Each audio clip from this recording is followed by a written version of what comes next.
And Yukteswar once said, he said, there is nothing more powerful or stronger than the will of man.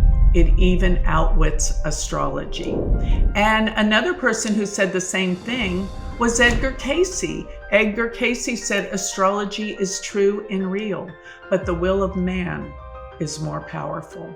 So I'm hoping that we can avert some of these destiny type things that I'm looking at in the future. And I'm basing a lot of this, what we all do as astrologers, we have to do a lot of research, going back to the times that these planetary alignments occurred before and studying what they caused before. This is how we can make better judgments about what they could mean in the future.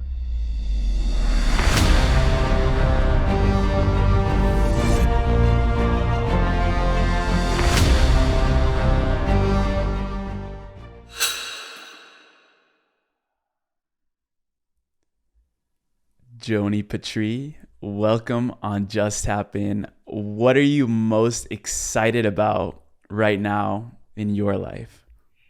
In my life, that I feel like there is a huge opening on planet Earth right now, a major transformation of consciousness. What an amazing time to be alive on this planet. Everything is getting ready to change, and yes, we have to go through something first. It's a birthing process, but we are about to go through a transformation, a birthing process. And I believe people are becoming more aware than ever before. And I believe that one of the tools that help us in our awareness on this planet is astrology. And I feel like this is the year of the awakening to what astrology can do to help us in our growth as human beings on planet Earth right now. And one thing I'm learning about all of this topic of astrology is that everything is cyclical. Yes. And I've heard you say once that we are in a whole cycle of awareness and consciousness, and that the ancients had told us that 2,000 years ago was one of the darkest times in the period of humanity. And I wanted to ask you, foreseeing out, where do you see that humanity is going to reach its highest level, and what can we do to get there? Well, it might be a little depressing when I tell you this, but it's the truth. Yeah, the whole cycle is actually a 26,000 year cycle. And this is called the precession of the equinoxes. And it is where we are evolving through all the cycles of all the signs. And 2,000 years ago was the darkest phase. But in this 26-year cycle, remember, everything's cyclic. So everything comes to a culmination point where it's growing, such as, similar to the waxing waning of the moon. When the moon comes to its brightness, then it declines and it loses its brightness. So we are, at least right now, in the increasing of consciousness, going to the brightest point. So if you take that cycle of 26,000 years and you cut it in half, that means 13,000 years is at the point of the highest consciousness on planet Earth. And since we have just gone 2,000 years, that means we've got pretty much about 10,000 years to reach that highest place of consciousness. And what that means is that on planet Earth, people will be connected, aware. They will know the truth. It's not like right now we're still in the Age of Pisces, and we're going to the Age of Aquarius. But the Age of Pisces is basically where I say that the same for Pisces is I believe. But the same for Aquarius is I know. And that's where we're going, to a point of I know. But this whole cyclic process takes us through all the signs. And each sign is approximately 2,400 years in this whole cycle. We have a ways to go till we get to the Age of Aquarius, but we have just left the Kali Yuga, which is the darkest phase on planet Earth. And we are leaving that and we're coming into a much brighter, lighter place now.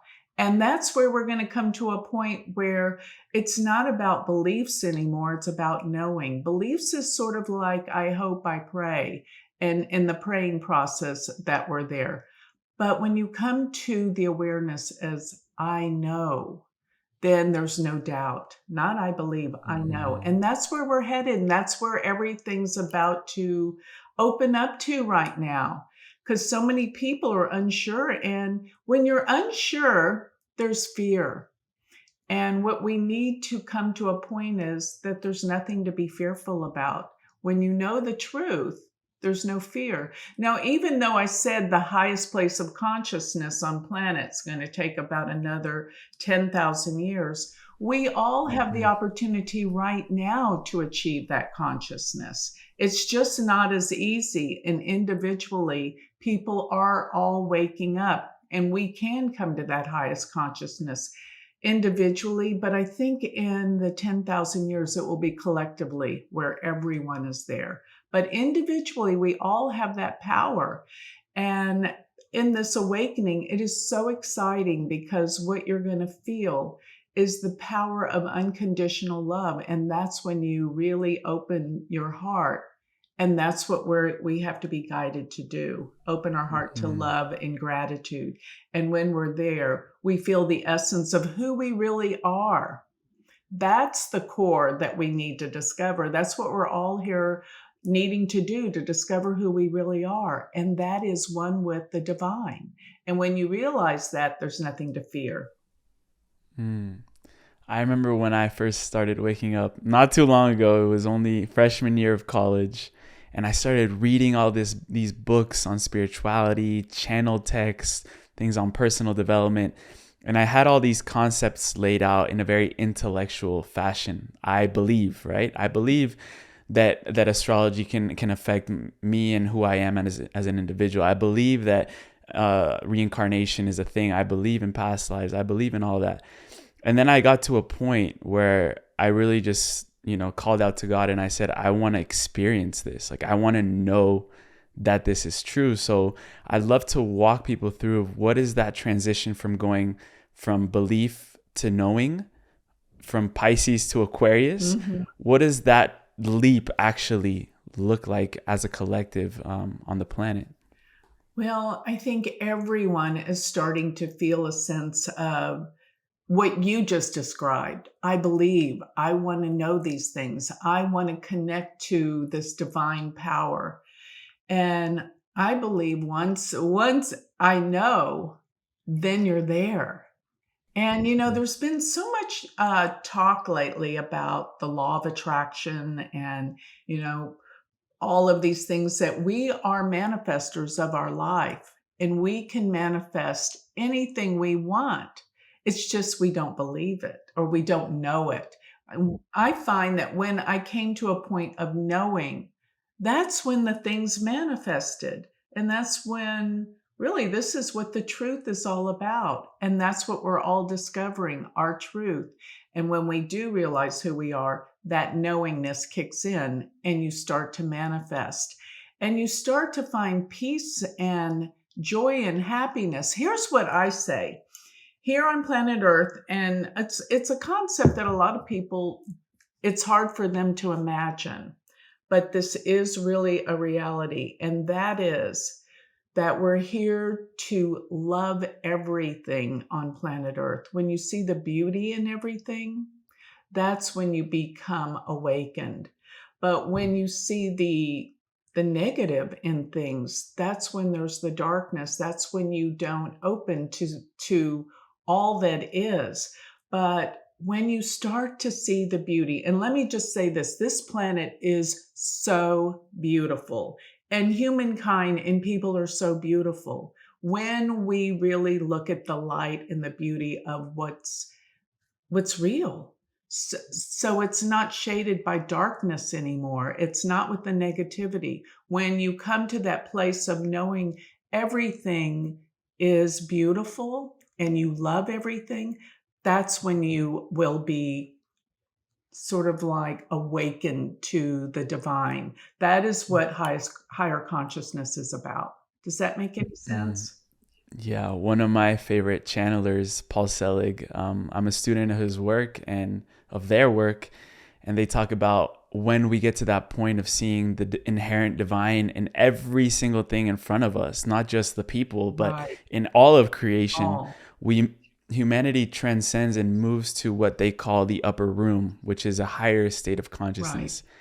And I heard you say once that it might be difficult for Earth to reach a utopia because of the duality. Do you believe in some way or shape or form we can move beyond duality, or is that just something inherent to this dimension, the third dimension that we are housed in I right think now? it's pretty much inherent to this dimension. Now, remember, everything is vibration.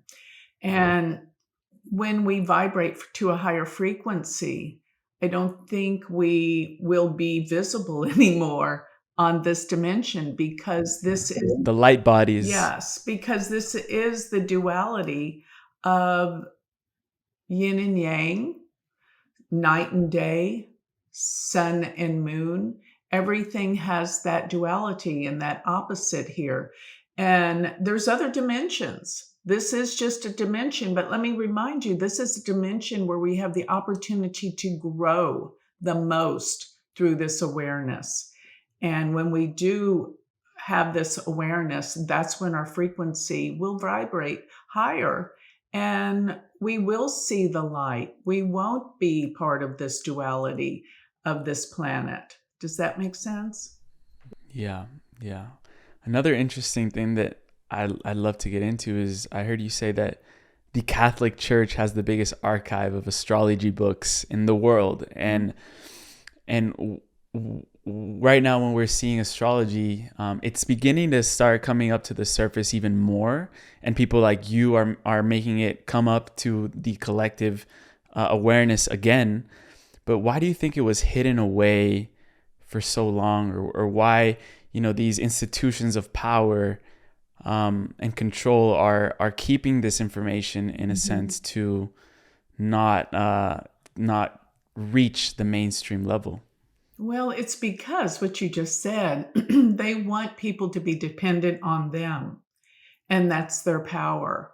So if we discover our own power, then we won't need the churches because we have pretty much a church within us. We have that connection to the divine within us. And before, so many years ago, the popes all used astrologers. And then all of a sudden, that the people started to use astrology. And then they were like, no, wait a minute. We need to be in control. We need to be in power. And that's where they came out with astrology being of the devil, being bad. And astrology has nothing to do with that. It has everything to do with bringing someone to awareness and consciousness. Now, when you become aware and conscious, you realize your oneness with the divine, and all of these controls and powers you're not going to need anymore. You have your own. You just have to depend on yourself, your voice within you, which is connected to the divine, or whatever you want to call the God consciousness. So that's quite evident that they don't want this power to come out, because it's really, like I said, astrology is connected to all the sciences, and it's mathematical, it's spiritual, it's opening us to who we really are, the light. And astrology, there's something about astrology that just makes me so happy when I think about our connection to the stars, to the heavens, to the communication to all the saints, or if you want to call them gods, whatever you want to call them, that's what astrology is, the stars. And who are the three magi? The three magi, well, they were the ones that followed the stars to know that that's where and when Jesus was going to be born. Yes, they're actually magi translates to astrologer, and they had the power to follow those stars to know. Astrology gives us knowing. And let's say with your knowingness of astrology now, let's say in a past life you were one of those magi, how would you have been able to predict such a monumental birth of such a teacher in the world? Were they using some sort of conjunction or something was happening? What were they seeing in your eyes? I was at that time, it was when Jupiter and Saturn, this is what we speculate. We don't know for sure. That's when Jupiter and Saturn were exactly conjunct, and their brightness together created that star. That's what we've surmised from all of this. And of course, Jesus was not born in December. We think it was more like in March. March, yeah, because we believe it. Here's the thing. The 2000 years ago started the Age of Pisces. They just left the Age of Aries, which is very warlike, very aggressive. And then it came into the Age of Pisces 2000 years ago. And what came of the Age of Pisces is Christianity was born. If you consider the symbol for Pisces, it's a fish. What is the symbol for Christianity?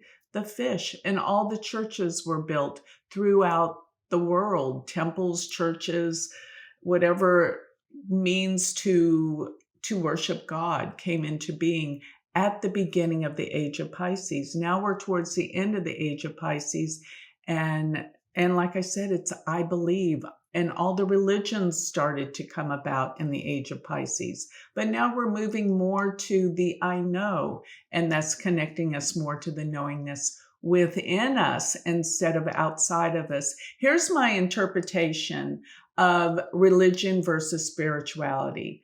And this is just my rendition, that I believe religion is searching for God outside of ourselves, but spirituality is searching for God within ourselves.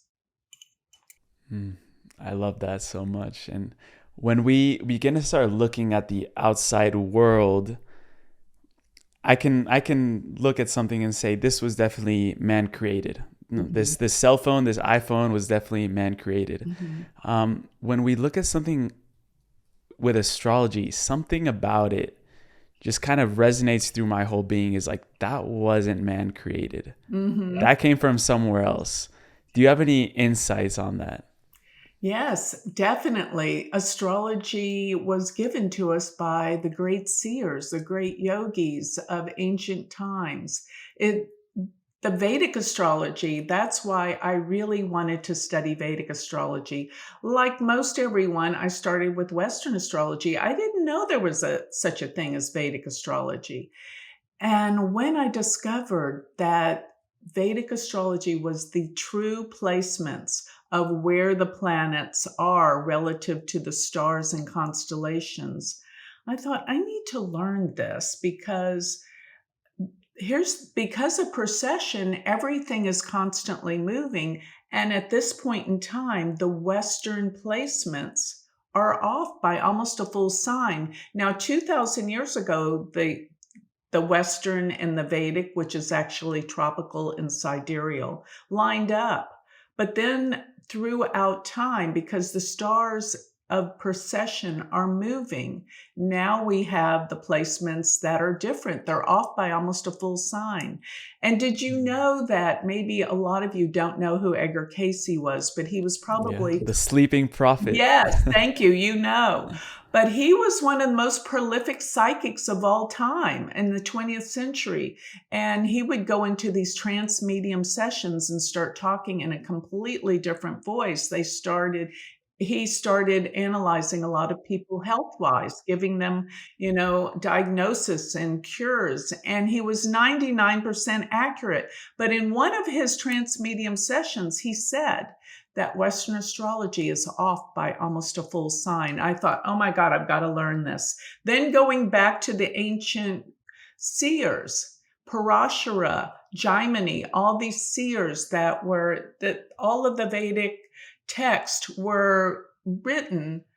They weren't written at first. It was all oral tradition. Then it was all written. These are ancient writings about astrology that's been handed down from the saints that knew all. This is the science of Vedic astrology, and I made it my life's mission to learn Vedic from Western. And let me just tell you, it is hard to make that switch at first when in Western astrology you become so associated with your sun sign. That's what we do.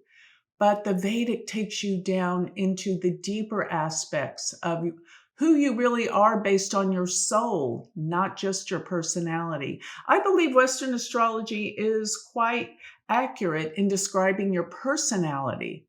But when you want to know your soul essence, who you really are based on the stars, you want to know your Vedic chart. Huh.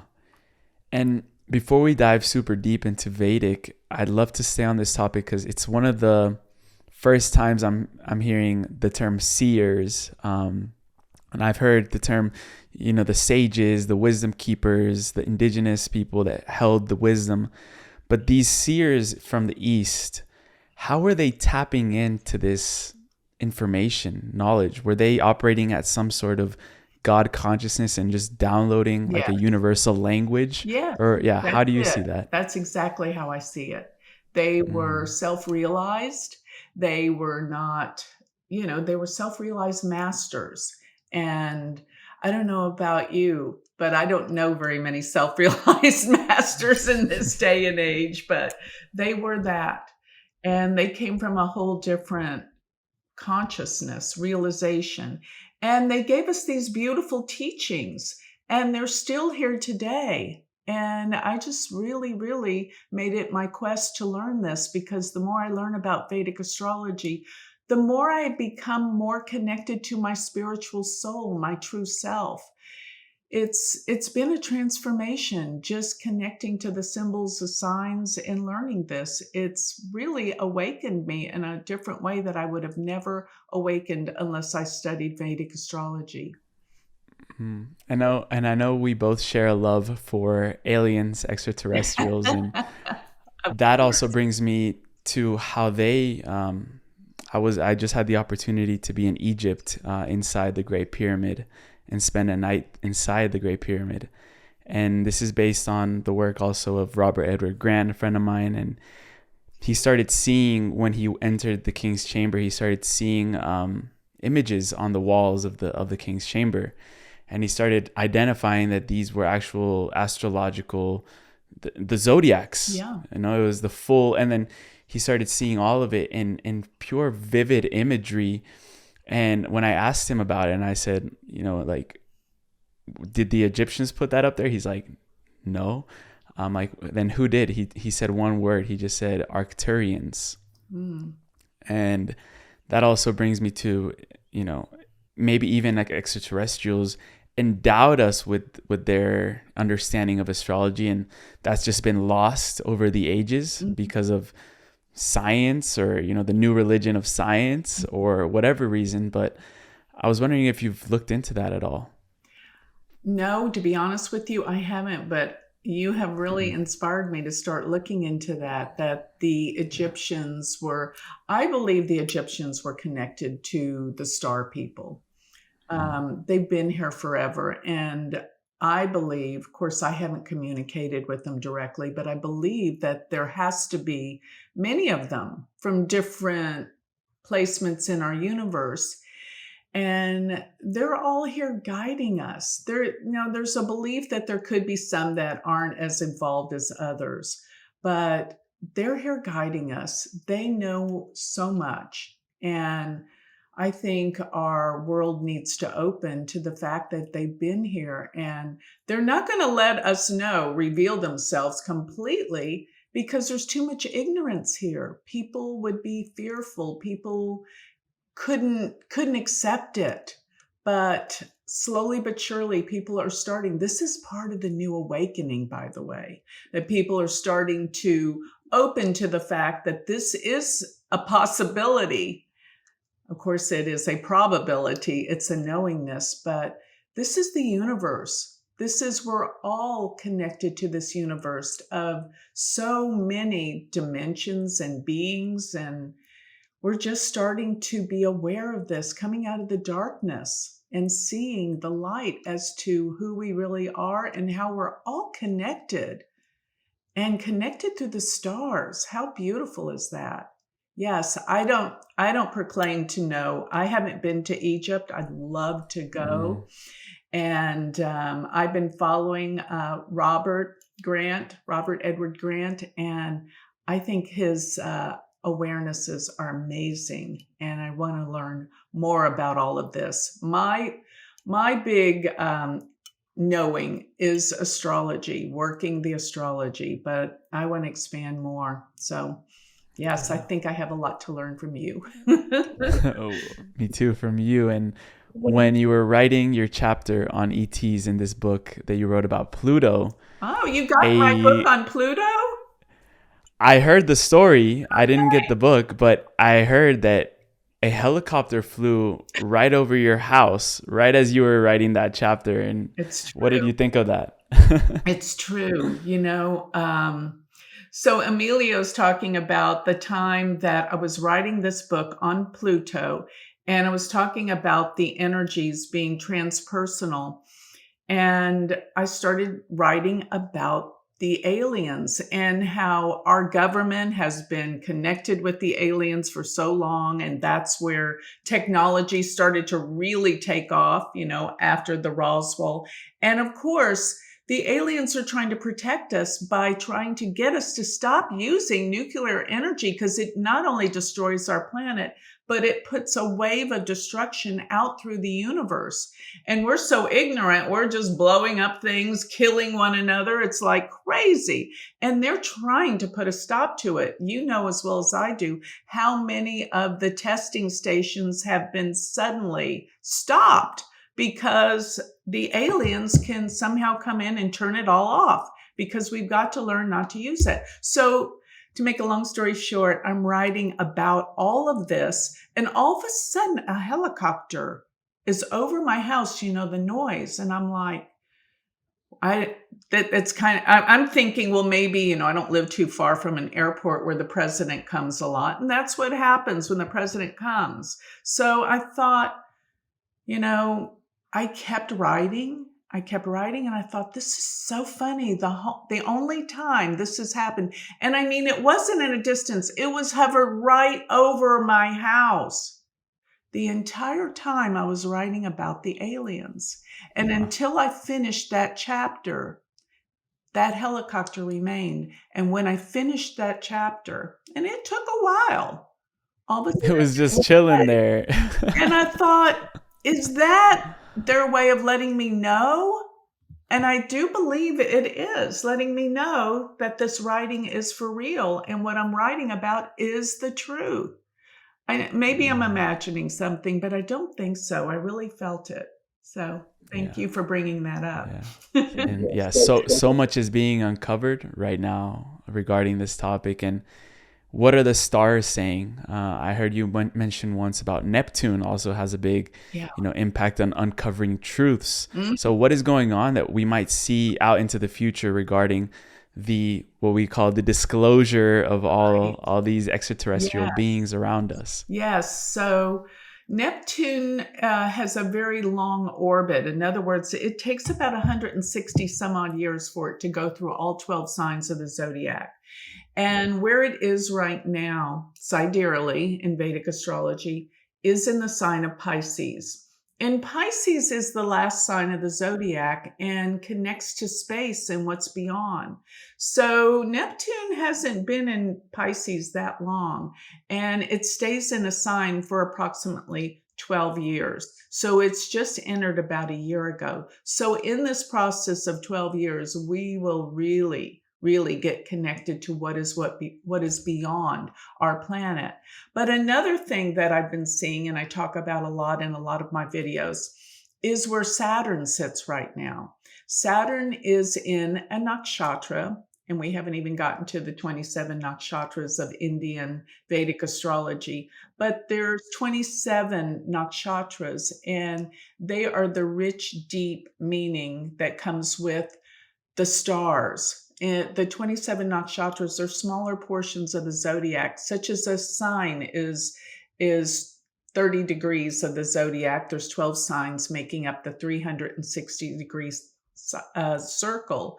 But there's 27 nakshatras, and each one of their portions is 13 degrees, 20 minutes. But the nakshatras meanings are derived from the stars that are in that portion of the zodiac. And Saturn is sitting in a nakshatra right now and continues to be most all of this year in the nakshatra called Shatabhishak.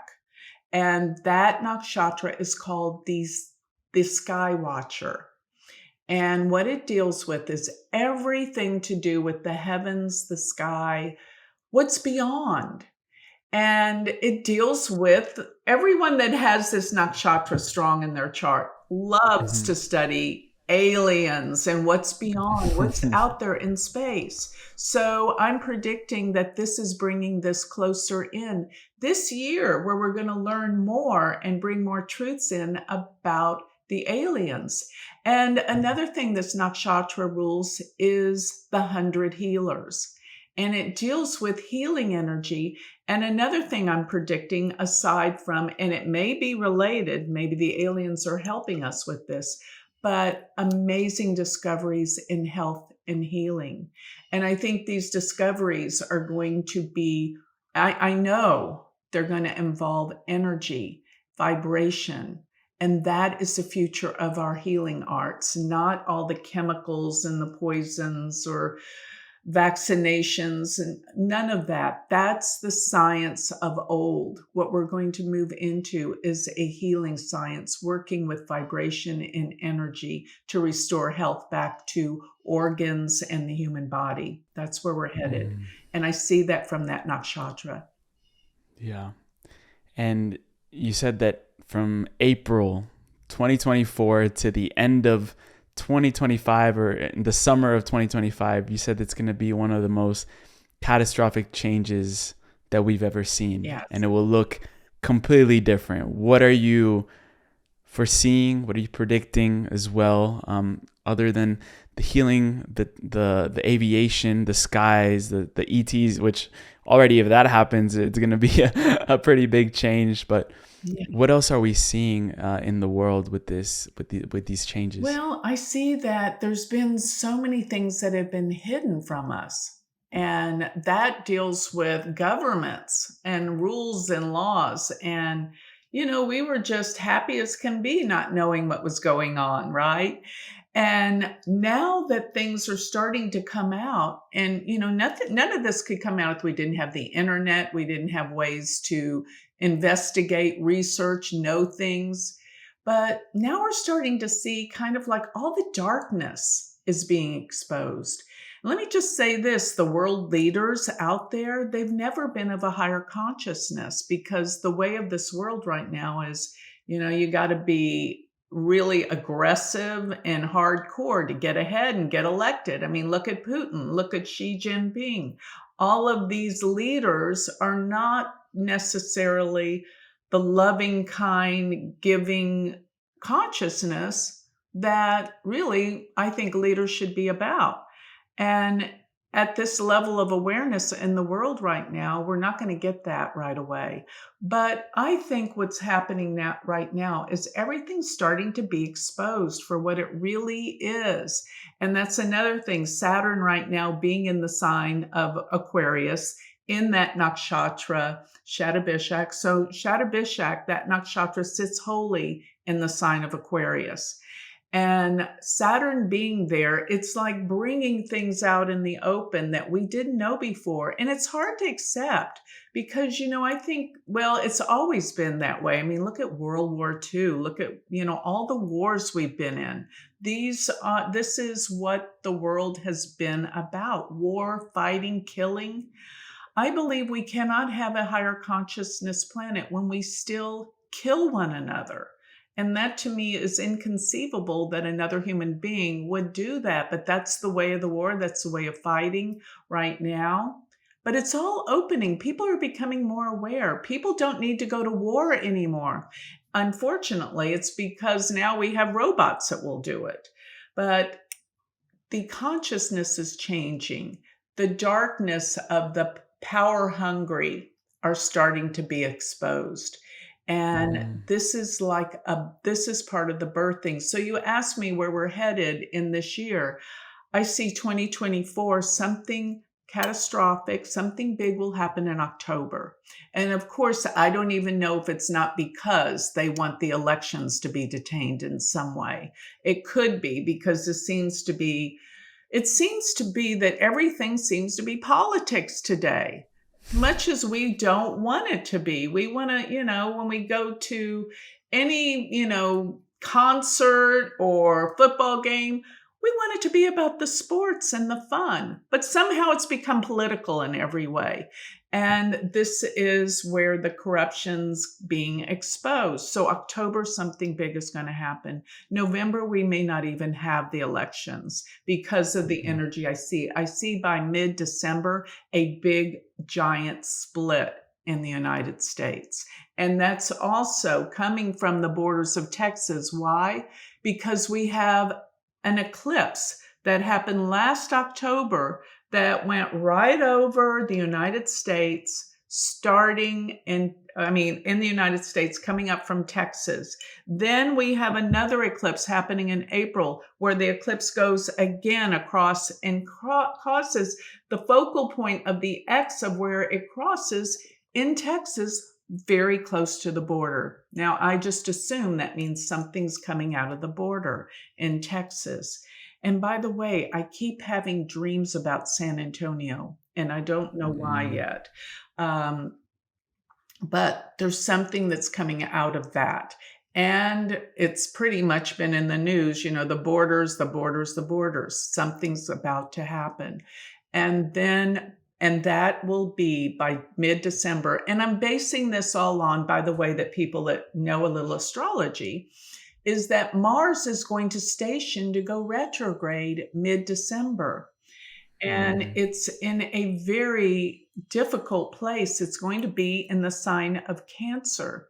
And when it stops, Cancer's about home and protection too, by the way. And then it's going to go retrograde, but when it stops to go direct, it's going to be in Gemini at 22 degrees, which sits exactly on the sun in the United States charts. See, in order to get world predictions, I have to look at charts of leaders and charts of countries. Astrology is based on a birth chart. This is how I get any of my information. And when I look at mundane astrology, which is world astrology, I have to look at leaders and countries. And of course, what's happening in the heavens relative to those charts.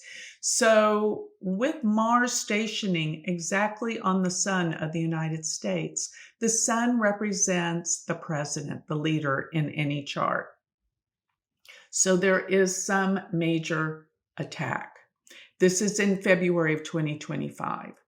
And I don't know if it's an attack specifically on the president or on the nation, but we're looking at this huge awakening. And what has to happen is the clearing, the cleansing, the destruction, because destruction is part of the cleansing. I mean, when you look at the dancing Shiva, Shiva is talking in Vedic myth about destruction, but what the dancing Shiva actually represents is the destruction of Maya, which is the illusion, and that's what's being destroyed. But it does come with, like I say, to be born is painful. So this birthing process will be painful. And one more thing I might add, between the months of March to May, the end of May of 2025, there's going to be the conjunction of Saturn with Neptune, but also with Rahu, which is the north node of the moon. This conjunction in Pisces has not occurred since Neptune wasn't there in 1968, but Saturn Rahu and Neptune makes it worse now, but the Saturn Rahu conjunction in Pisces didn't happen since 1968. And when I went back to 1968, that was the year of assassinations, Martin Luther King Jr. as well as Bobby Kennedy 4 months later. And that's what I think we're looking at. We're looking at all of this. Now, my hope and wish and intention is that I'm wrong, because nothing is set in stone in astrology. Why? Because we do have a certain amount of free will. And one of the great gurus, Paramahansa Yogananda, whose teacher was a Vedic astrologer, Swami Sayuteswar, and that's what actually why I got into Vedic astrology, when I learned that these great gurus were Vedic astrologers. So I'm like, I got to learn this. But going back to what Yogananda said, it makes most sense to me. He believes that 75% of everything is destiny.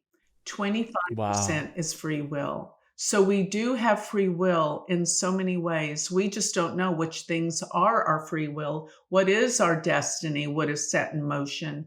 But my belief is astrology can only be 75% accurate. No astrologer will ever be 100% accurate because we have free will. This is a fact. So 75%, that's the trends. 25, we have that free will. And Yuteswar once said, he said, there is nothing more powerful or stronger than the will of man. It even outwits astrology. And another person who said the same thing was Edgar Cayce. Edgar Cayce said astrology is true and real, but the will of man is more powerful.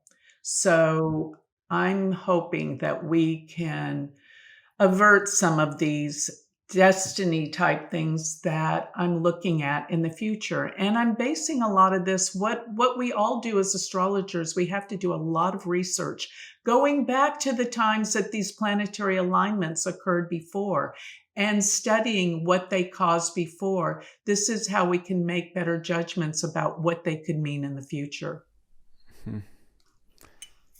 I don't know why this quote from Robert Grant came up again, but he says that maybe the destiny is just the free will of our higher selves. And there might even be a higher aspect of ourselves that is looking down at the labyrinth of our life and seeing, this could be the path over here. You'll meet this person over here. You'll be offered this position. All these other things that happens that we call like destiny points. In Vedic astrology, I found out from you is that there's a thing called dashas, which is all about timing. So if you'd like to walk us through, like there are certain timing points, which also is correlated with our free will versus destiny, that we should be knowing about. Oh, I love the dashas. It's the predictive tool that we use in Vedic astrology. And what's amazing about it is it's based on where your natal moon is in your chart, not your sun, not your ascendant. It is all moon based. That's why I always say Vedic astrology is a lunar based system, where Western astrology is a solar based system, because Western astrology is based on the seasons and the sun. Every year we're going to have the spring equinox at the same time, or the fall equinox, or the solstice times of summer and winter. But looking at this, when we really talk about how everything is cyclic, and the Vedic astrology is based on the moon. And let me just talk about these dashas. So I hope I don't lose you guys, but it's based on where your moon is in your birth chart, the nakshatra it's in. This is Vedic astrology based on the nakshatras. So whatever nakshatra your moon is in, each nakshatra is ruled by a planet. And that planet will start your whole life cycles of when everything is due to unfold year by year in your life. Some of these cycles are very, very long, such as Venus. Excuse me a second. No worries. Thank you. Venus is 20 years long. And the sun cycle, which is the shortest one, is 6 years long. And so there's the sequential order that they're in. When you finish one cycle, you start another one and another one, and it's all based on your moon. So when I do a reading for people, I go through their dashas, especially when they change from one grand cycle to the next one. Because when you change from one grand cycle to the next one, your whole life changes dramatically. And it's so interesting because usually people call me for a reading right when they're changing a dasha because they feel like their whole life has just changed and they want to know what this feeling's about. Why do I feel so different? And usually when you change a cycle, there's a big move.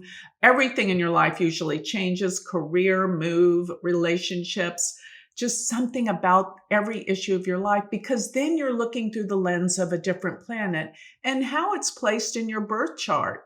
So this is dependent on your birth chart, but it's a cyclic process. And then the other tool that all astrologers use, and I use this in conjunction with the dashas, are the transiting planets. So what we're doing is we're looking at where the planets are moving through the heavens right now and where they will go relative to your planets in your birth chart.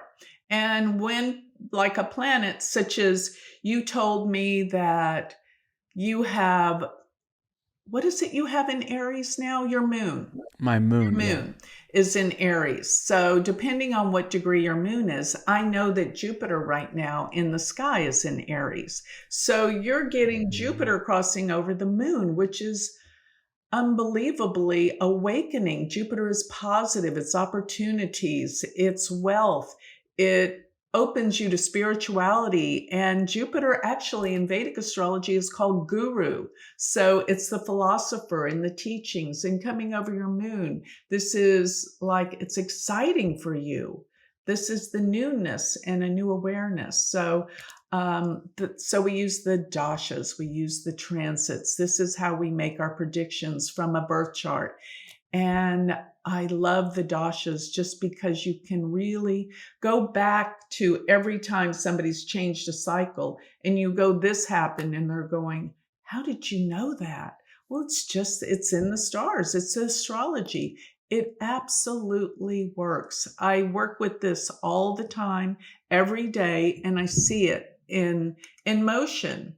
And I even have a university where I teach people how to do it themselves. I love what I want to do with astrology is I want to leave a legacy, but have people surpass that and learn more, go beyond what my teachings are. That's what I tell my students all the time. My highest and greatest compliment will be when you surpass me and you take this to another level. And that's what I think your generation's going to do, Emilio. And that's my intention, my wish, and my hope. Yeah. And there's an important 18 and a half year cycle, which I heard you even predicted the Rona, people know what I'm referring to, a couple of years back. And using that 18 and a half year cycle, how was your process in that? Yes. So this deals with Rahu and Ketu. Now, these are the nodes of the moon, and the ancients knew how to track Rahu and Ketu.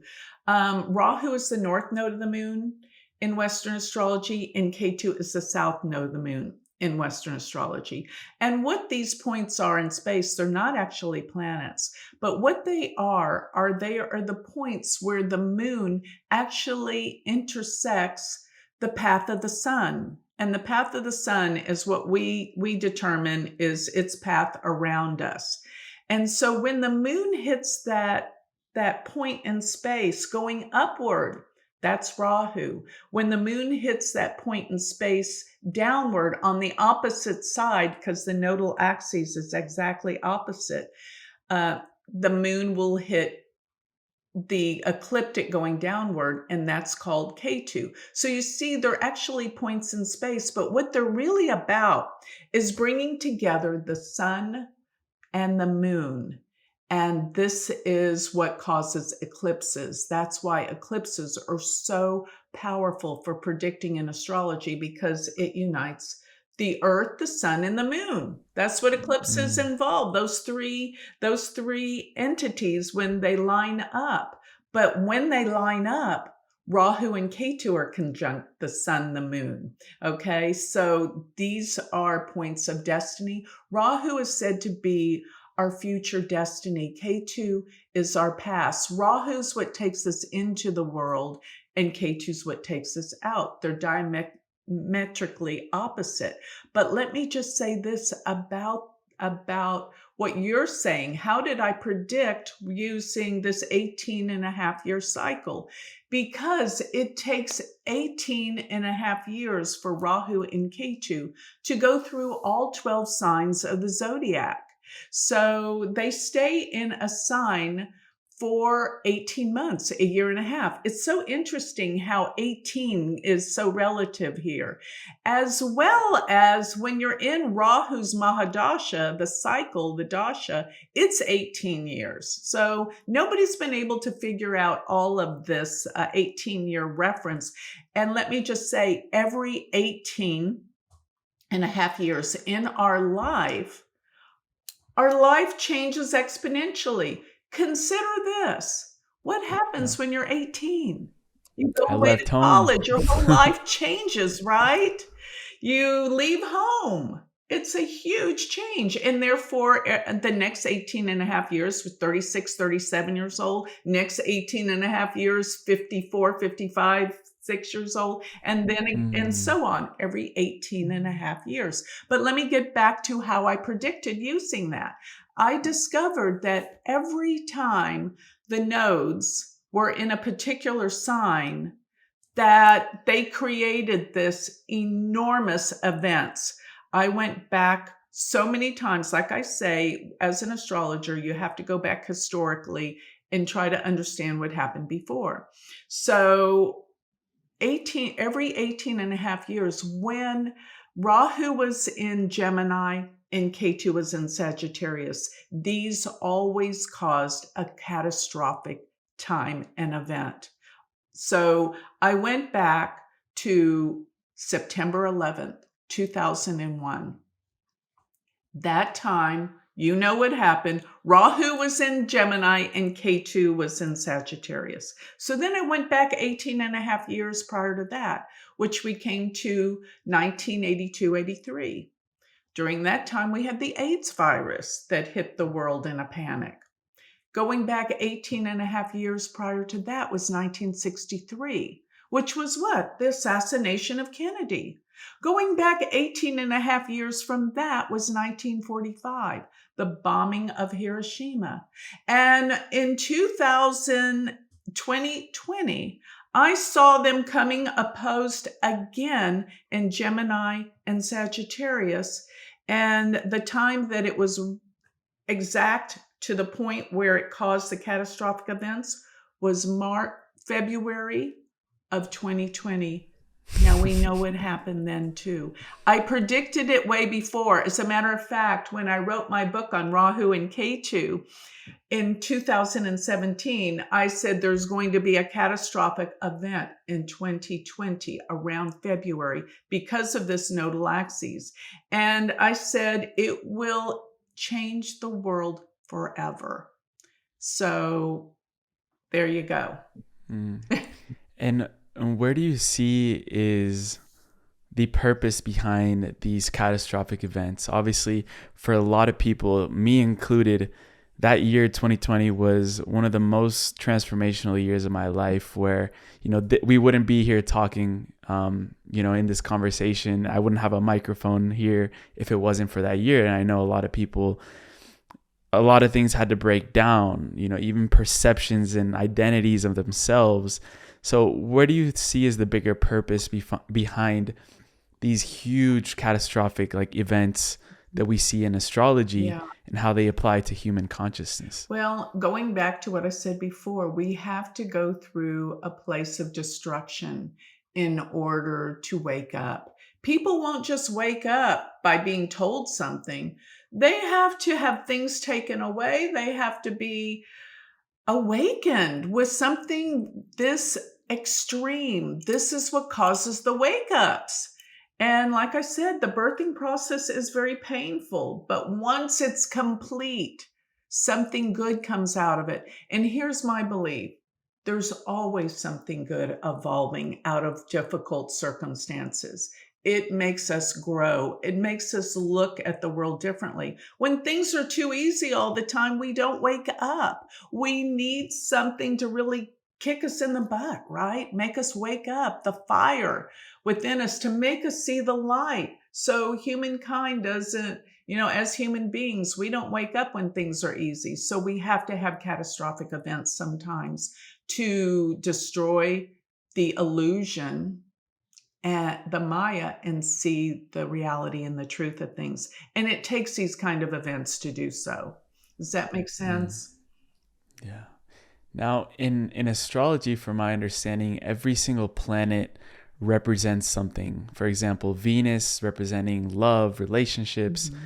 What does the Earth represent in astrology? What is your understanding of what Gaia, this living celestial being that we're, our house, what does it represent symbolically? Well, I think it represents the mother, the home.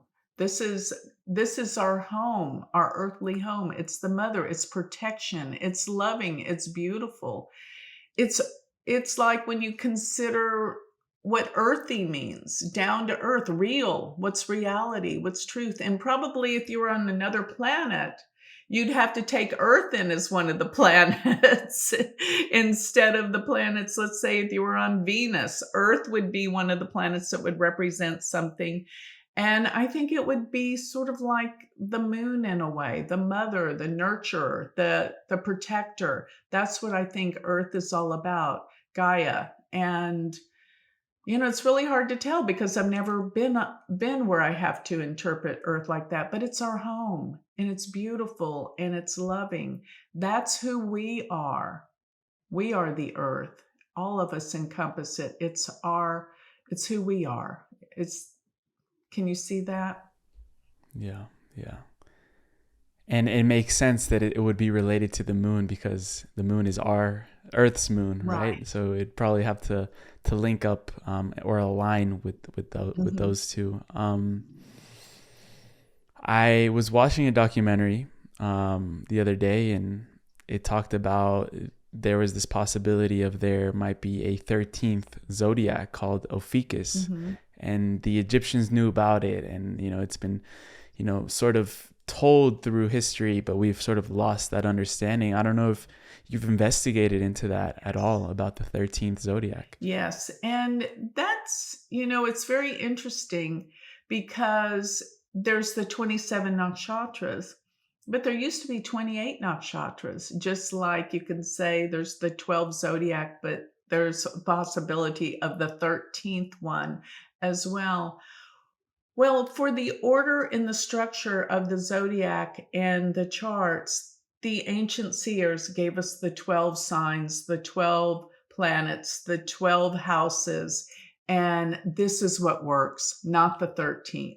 So it's just this is the pattern that we were given by the seers, not the one that people are saying are possible. But yes, there's many constellations. We're only using 12 of them, and a constellation is particularly a grouping of stars. Ophiuchus is just one of them, one of the many. We have many of them, but these 12, and really when you think about numbers and numerology, 12 is the completion number. I believe there's the 12 apostles. There are the 12 months. There's the 12 signs, the 12 houses. But it really does originate with the number 3. 3 is the mystical number that, even Nikola Tesla said, the numbers 3, 6, and 9. I believe there's this power in the number 9 in Vedic astrology. They have a divisional chart called the Navamsha, which is the D9. It takes the sign and divides it up into 9 portions. This is the chart that reflects who you are becoming and who you really are. So in Vedic astrology, we have these divisional charts, but they're based on the mathematics and the number relating back to the number 3. And I believe there's so much power. There is so much power in the number 3. The third house in astrology represents our willpower, our drive, our ambition. And then when you go to the number 9, which is 3 times 3, you're getting the spirituality of all that is. But taking it to the number 12, 12 is this completion number. And astrology is so, when I started studying the Vedic astrology and understanding the mathematical formulas of the divisional charts and of the nakshatras, I was blown away how much this is relative to numbers. And what is numbers but the vibrational frequencies of things? So we just put it into an understanding with the numbers. And this goes to music, the vibrations of sound and the numbers and the chords. This is all relative and how it's all connected numerically with numbers, with vibration, with planets. And 12 is what we work with astrology, and it works. We don't need to take into account the 13th or all the other constellations that are out there. And Joni, since you were a little girl, your mother had astrology books all around the house. You grew up essentially with this around you and in your field, and you said you wanted to understand why we are here from a very early age, and that astrology was the most potent tool that you found to answer that question.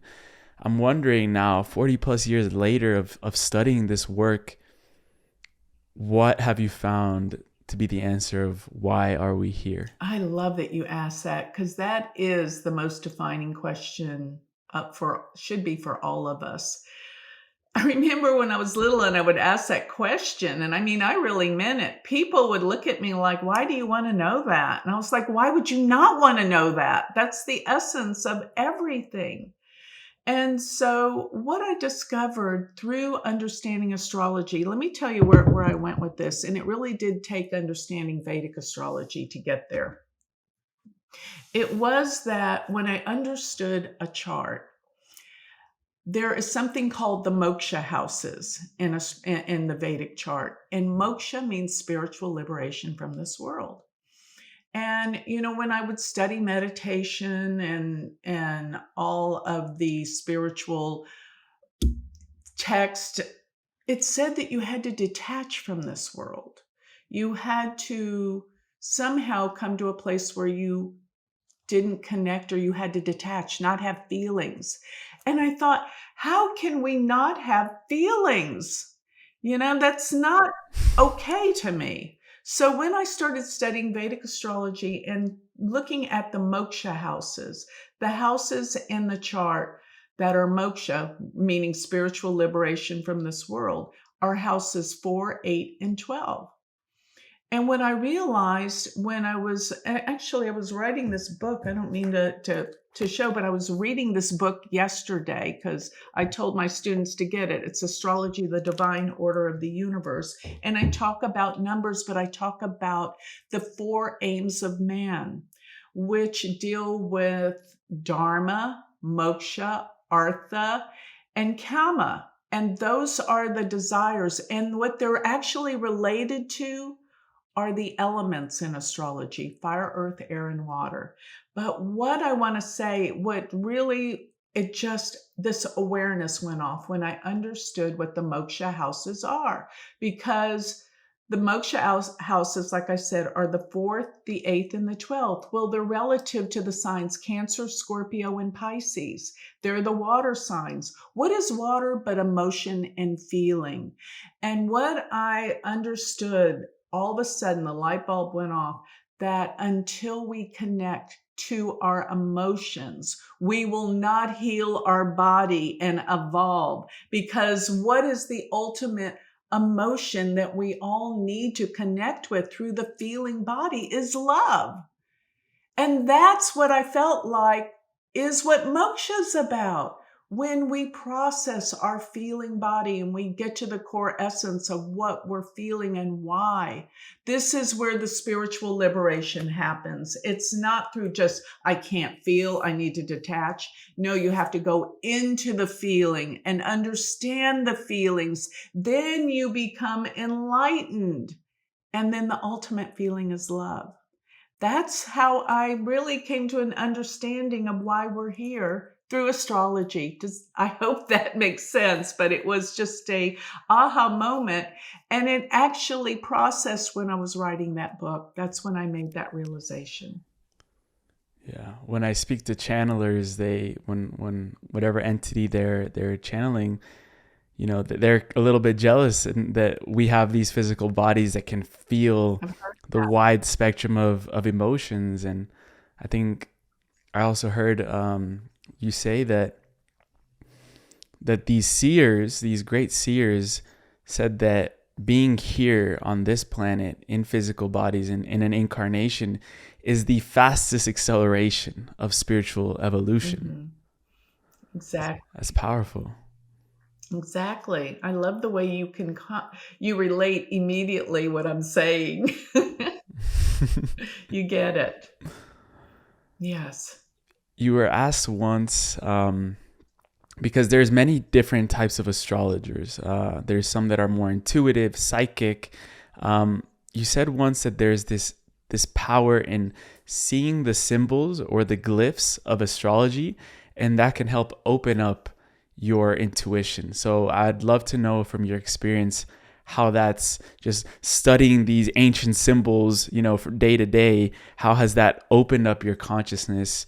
Even Robert Grant says studying sacred geometry can elevate your consciousness, wide degrees. Mm. So how has looking at these symbols in astrology really opened you up? Well, symbols is the way that the subconscious mind reads. It's not like, and even, many mediums and psychics, they don't get words. They get pictures and images, symbols. And the astrological glyphs are so rich with meaning and symbology. See, many of the Vedic astrologers, they don't use the glyphs in astrology. Western astrologers do. And they definitely open up the subconscious mind and make you more intuitive. And I require that all my students memorize and get the glyphs, because in a Vedic chart, they will have like Mercury, M-E, Sun, S-U, Moon, M-O. But I use the glyphs.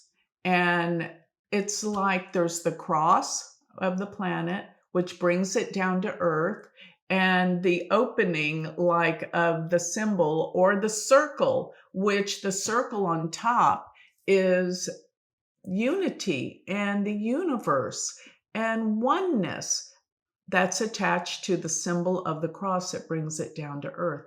Each one of those glyphs, our subconscious mind is picking up on the symbology of it.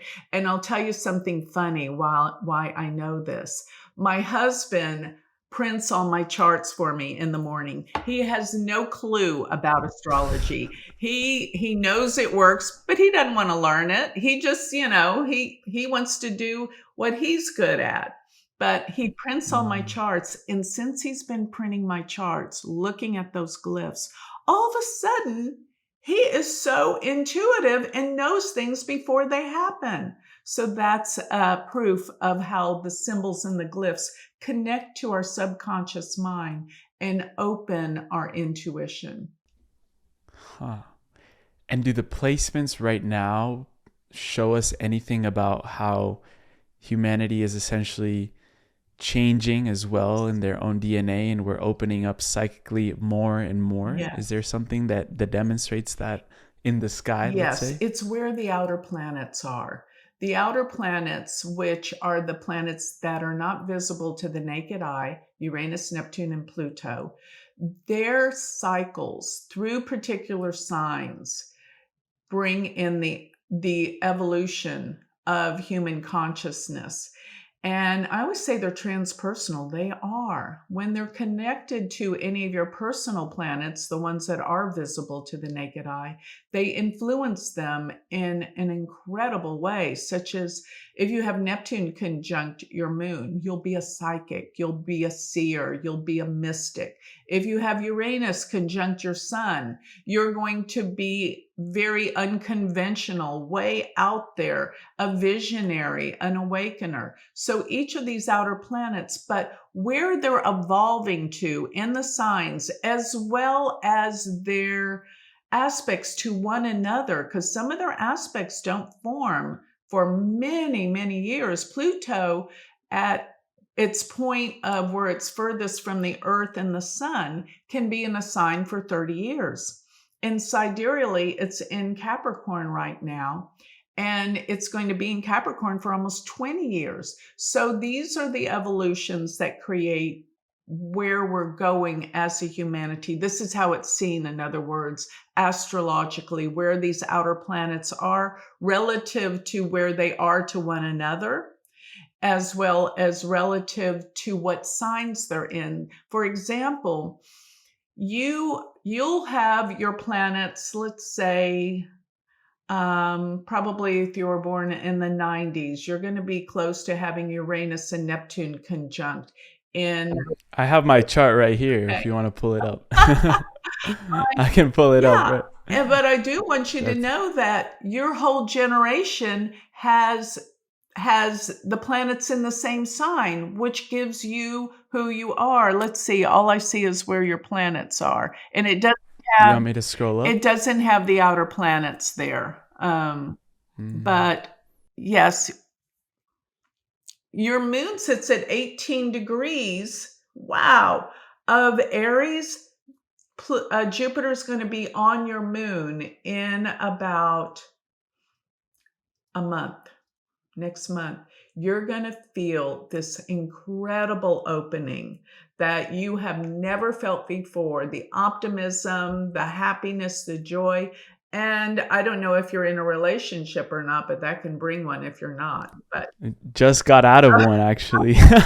Well, you can slow down. You can get back into one before May, but that's, depending on where all the other planets are in your chart. But I know that your moon being 18 degrees, and I know that Jupiter today's at 15 degrees. It's going to be there towards the end of this month and in the month of March. I promise you, you're going to be feeling it. It's going to be a feeling of optimism and happiness, and many opportunities will be presented to you.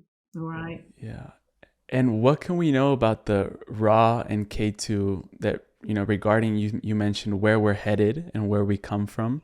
Just to use maybe my chart as an example, how can people use the Rahu, Ketu, which is the north and south node, to understand what they're meant to be doing in this life? Yes. So your Rahu sits in Leo and your Ketu sits in Aquarius. And yes, and what that's telling me is Leo is the leader. Aquarius is humanity. And it's telling me that you are going to be a leader to awaken humanity. And everyone that you went to high school with or to school together will have those placements, because remember, they're in those signs for a year and a half. So it's kind of what makes generations who they are. Or you ever notice that different years of kids, they're different? And it's based on these variables. Because Rahu and Ketu, you're going to find that people from your grade that graduated your year are going to be leaders, but care so much about the change and transition in humanity. That's what is important to your grade, your people. I can see, I have 3 sons, and each of them had different friends that they all were in the same alignment. Certain years the kids were more difficult, certain years the kids were easier and more successful than others. And it's based on these planets that move slower that reflect what's going on, such as Saturn stays in a sign for 2.5 years. And your generation has Saturn in Aries. And that's a very interesting placement. Saturn's actually debilitated in Aries. So there's a struggle between the self and what the community at large needs. And that's a big lesson that people with Saturn and Aries are going to go through. Jupiter stays in a sign per year. So your Jupiter sits in natally in Pisces. And that's the teacher. That's the spiritual sign. That's what goes beyond this world. And people with Jupiter and Pisces are very lucky. They get it. They're very aware. They're very compassionate and feeling. So the people in your grade will exude all of what I just described. And then the personal planets, and of course, placed in what houses they're in, tell me so much more, because I don't see your chart. I just see what signs your planets are in. Yeah. And this is your website in the birth chart calculator, so people can go and find that. We'll link. And I was joking with you before we started recording that I'm going through an identity crisis because I've been going through my Western astrology, which is completely different than this. Like in my Western, I'm a Sagittarius ascendant. Here I'm a Scorpio ascendant, and that's like two different energies. Right. Well, I think Scorpio fits you because Scorpio is so intense, passionate, and feeling. And Scorpio's all about change and transformation. And that really does fit what you're seeking and going after. I think Sagittarius can be more lofty in their ideas. And Sagittarius want everyone to believe the way they do. They always try to convince people of their way of thinking. Scorpio is more internalized, feeling, emotion, and depth. Scorpios do the research that's necessary to get to the answers that they're searching for. I think that definitely describes you. And I'm struggling. Sorry if this sounds a little selfish, but I'm struggling with my moon now because it's the Aries, and I used to be, or in Western it was a Taurus. Mm-hmm. So how would you run through those two different energies in one's chart? Okay, so the Taurus would make you more down to earth, which I can definitely see you being down to earth. But then again, you've got a lot of planets in Cancer. You're very nurturing, you're very caring, you're very sensitive. But with your moon being in Aries, so it's the whole combination. It's not just isolating one thing. And it's actually what houses these planets are in that really color them in a whole different way. Such as if you had a bunch of planets in the 8th house, you would definitely come off more Scorpio, or planets in the 2nd house, more like a Taurus, because it relates to the signs in their numbers. Taurus is the 2nd sign. Scorpio is the 8th sign. But going to your moon being in Aries, this means you're the pioneer. You're the first to do something. You love to go fast, be an initiator, discover new things. This is what Aries is all about. It's the first to do things. And I bet if you look into your family of origin, you are the first to do something in your family that no one else has ever done. That's what your moon's about. But I can also see your moon is in the nakshatra called Bharani. And Bharani's nakshatra is the nakshatra that is the first to do something. So you're going to take things that nobody else have ever done, and you're going to be the first.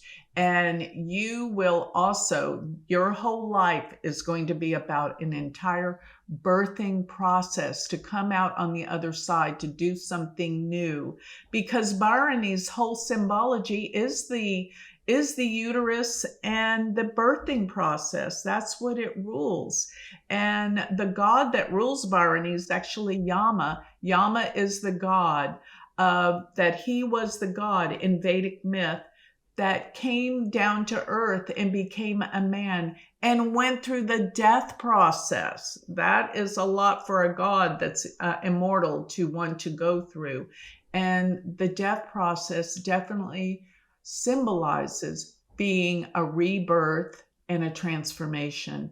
That's the power of your moon in Aries. And that takes on a whole different quality than what you were surmising from Western astrology.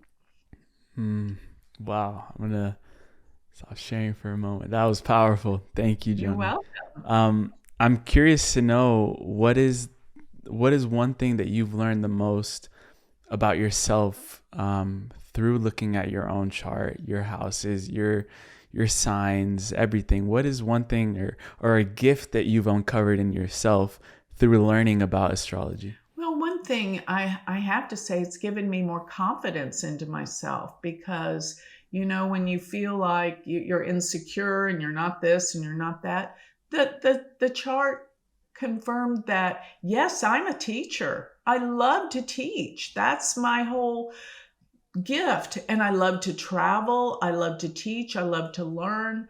And that's what I do. And that's what I do for a profession. I travel all over the world. I teach astrology. I'm all over the world on Zoom teaching and telling people about the truth of astrology. But I'll tell you something else that is so wonderful with astrology and how you can help a lot of people, not only to help them understand who they are in terms of their gift and their purpose in this world, but also when you're in a bad place and you don't think you're going to make it. It is so valuable for people to know when the hard times are going to be over. And I have helped so many people like that, because you got to know, most people, when they call for a reading, they're not in a good place. They're suffering. Give me hope. Give me truth. How am I going to get out of this? You can see what they're experiencing. You can tell them what they need to do, because this is all karmic issues that we've been going through lifetime to lifetime to learn. You can see that in a chart. What is somebody's issue? Such as, if you can see difficulty in relationships, you can see that this is a karmic issue that they brought with them from lifetime to lifetime, and it shows up in their chart. And many people think, oh my God, does this mean I'm just destined to have terrible relationships? No, this is your opportunity to heal it, so you don't have to come back in many more lifetimes and repeat the old same karma. But when people are in a really dark, dark place, and you can see what's causing it, and generally many times it's Saturn. Saturn is the hardcore teacher, and it teaches us our karmic issues, and it's not very fun. The Saturn return. Yes, and everyone goes through the Saturn return every 28 to 30 years. So that's Saturn. It's a karma. It's time to grow up, is what Saturn's trying to say. And many people don't want to. That's what the 27 Club's all about. When people start to approach their Saturn return and they're like, I refuse to change and grow up. Guess what happens? Kurt Cobain, Janis Joplin, Jim Morrison, Jimi Hendrix, to name a few. Amy Winehouse. So, it's like, it's time you have to grow up. That's Saturn. But let me... Did they, just by mentioning them, is it because they made an exit point at that age? Yes, all 27. That's called the 27 Club. And that's right before the Saturn. I don't want to be part of that club. Right. So, it's just people that refuse to change and follow the order, the transition that Saturn forces us to do. But let me just say this. When you see somebody in their bad point, and you can see when it's going to be over, because you can astrologically, this gives people hope to get through the rough time, to get to the time when things are going to be glorious and good again. You can see that in a chart. And that, I feel like, is the most helpful thing for many people that call in a dark place. If you can just hang in there, this is going to be over with, I promise you, in 9 months or a year or whatever it takes. But people hold on, and it gives them the power to hold on. Plus, with astrology, like we just saw, we can see who you really are. what your gifts, what your purpose is in life. That is so invaluable. So many people don't know this. And when they get these truths, this is when the sky opens and they get to live their best life, knowing who they are. Their best life in this one, but what does Vedic astrology say about past lives and reincarnation? Oh, it's all about that. As a matter of fact, there's divisional charts that tell you who you were in a past life, what you're here to learn in this life. And guess what chart that is? The D12. I mean, it's so ironic, the numbers and everything, but it's basically just telling you what you're here to learn in this lifetime, what we're here to grow through. And when we learn what we're supposed to learn, there is just this feeling of bliss because you've overcome the difficulties that you were here to learn the lesson. And that's where we become enlightened basically through this. And, it's up to us how many more lives we want to live. But in order to transcend this world, you've got to overcome the lessons that we came here to learn. And that's what you can see in a chart. And that's reincarnation. Beautiful. Joni, we wrap up every podcast with a segment called the Final Trio, which are short, personalized questions. And then the final question is one that we ask at the end of every show. But before that, I'd love to allow you the space to send people where they can connect with you, where they can learn more about what you're doing with your Vedic astrology. You have your own university that you're teaching people. So where would you send people to connect with you, your books, your courses, everything else? Okay, so my website is galacticcenter.org. And by the way, I named it Galactic Center because in the process of precession of the equinoxes, the closer that Earth comes to the galactic center, that's when the highest consciousness comes on planet Earth. So that's the name of my website. My university is universityofvedicastrology.com. It is a complete learning where it takes, if you go really slow and learn the process, it takes about a year. It is a true university. I have tutors who help me teach. They grade all the tests. There's videos. Every week we have live classes where I inspire them and look at people who are in the news, what's happening, to help them learn better with current events. So it is. And I have students in every continent of the earth. So we are all learning together on Zoom classes, on recordings, everything. It is an entire school to learn what I do. And I have a Patreon club. I have a class called Shooting Stars, which every week we meet through my Patreon membership. This is where we empower people. You don't have to know astrology to be a part of this. To every week rise to our higher beings, and this is about manifestation and spirituality, how to stay on track every week. So I have that, and I also have a question and answer live every week with my Patreon people. So I have a Patreon membership. I have my university. And when you do go to my website, galacticcenter.org, and you sign up for my newsletter, you'll get all my predictions free every week. And every month I write an in-depth prediction about what the month's about. And then I have my YouTube channel. That's my name, Joni Patry. I put out 3 videos every week. And it's all about what's going on in the heavens, the stars. And every month I do an in-depth video of what we can expect astrologically and what's going on in the world. I make my predictions through my YouTube channel. And yeah, I mean, I have apps. I have all sorts of things. If you go to galacticcenter.org, you can find out pretty much everything that I'm doing. I love it. You're a creator. Yes. Amazing. Thank you. For the final trio, the first question, acknowledging that today is a new moon, I wanted to ask you, what new beginnings are you kicking off with this new moon? Wow, I love that. I love that you knew it was a new moon and everything. I put out the videos about this all the time. This is a very, February is very important. I love this month because there's so much energy in it for creation and newness. And always the new moon is about something new that's being created. The seeds are being planted.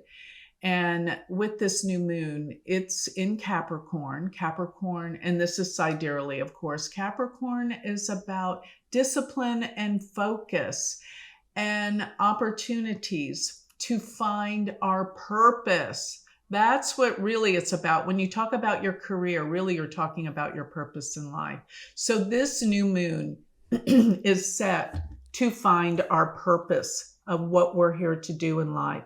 So in our meditations, in our quiet times, you really want to just ask, what is my purpose? What is my destiny? What am I here to do?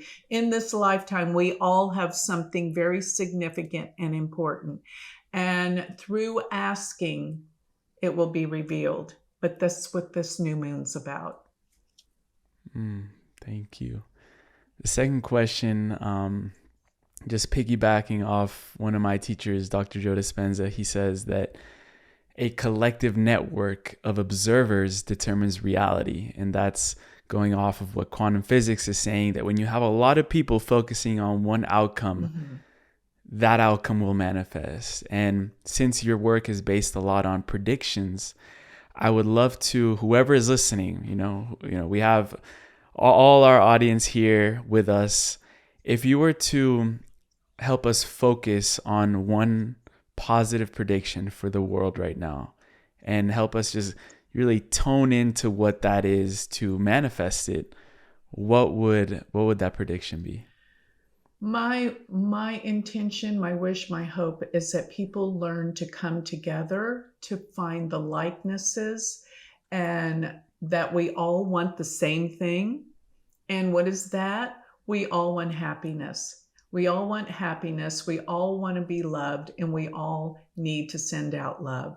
May the planet come together with the intention of love to create a better world of connection, of happiness and joy, where people are not separated in this dichotomy of what has become. May we learn to come together with a sense of unity. And that's going to create a connectedness and love. And that's what I think humanity is meant to do. And that's what we're all here to realize. And to all realize who we really are. That connection, that oneness with the divine. That's ultimately what we're all here to learn. And that's what I'm going to put out for my intention and desire of what I want to manifest in this world. Aho, thank you. This final question, we call it the time capsule question. We ask it at the end of every show. It encourages us to look out into the future, which this pertains a lot to this episode, 15, 20 years down the line. So really looking into the astrology 15, 20 years down the line. At that point, our generation, the younger generations, are going to be stepping more into leadership positions all around the world. We're going to be, the future leaders in education, politics, economics, spirituality. Really, I see that this generation is going to be stepping into those leadership positions, and they're going to have the influence to co-create a new world or co-create, the future of humanity. And you are given the opportunity to have a time capsule to leave behind your legacy for these leaders. And they're going to need a lot of guidance, help from wisdom keepers, paradigm shifters, people that hold the knowledge. What would you include in this time capsule for them? It can be anything from, it could be physical, it could be non-physical, it could be like an energetic transmission, a frequency, or it can be something physical. There's really no limits to what you can put inside the time capsule, but knowing that these generations are going to open it and have some tools or some wisdom to carry out into this new future. So what would you put in the That's time very capsule? easy for me. That astrology becomes mainstream. Everyone can use it. It's not that hard to know. Use it for your guidance, your reality, using astrology and knowing that the true placements of the planets in sidereal is going to give you the depth of your soul to understand everything. Because when you understand, here's the saying for astrology: know thyself. When you know everything about yourself, you know everything about the universe. And through the study of astrology, this is possible. And in that time capsule, I hope that this generation will learn and know and bring astrology mainstream to everything, because astrology can be used for everything, for health, healing, business, work, the cycles, to be connected with the cycles of the planets, the stars. This will bring humanity to an awareness and a oneness and a unity. So in that time capsule, the study and the realization of the ultimate science of all time, astrology, may that come forth. And there's a gold plate on top of this time capsule with your name, and you can add in any contemplative question for these leaders that are going to be opening it. Just a question for them to reflect that you would like to leave on top of your legacy. I would say a question, I think, to know thyself. When you know thyself, you know everything in the universe, because what's within is always reflected without. And what's without, you can see what's within. And this is the saying that goes as above, so below. What's reflected out there in the stars is within all of us. And that's what I think I'd put: to know thyself. Yeah. Our motto for this podcast is that all paths lead inward. Mm-hmm.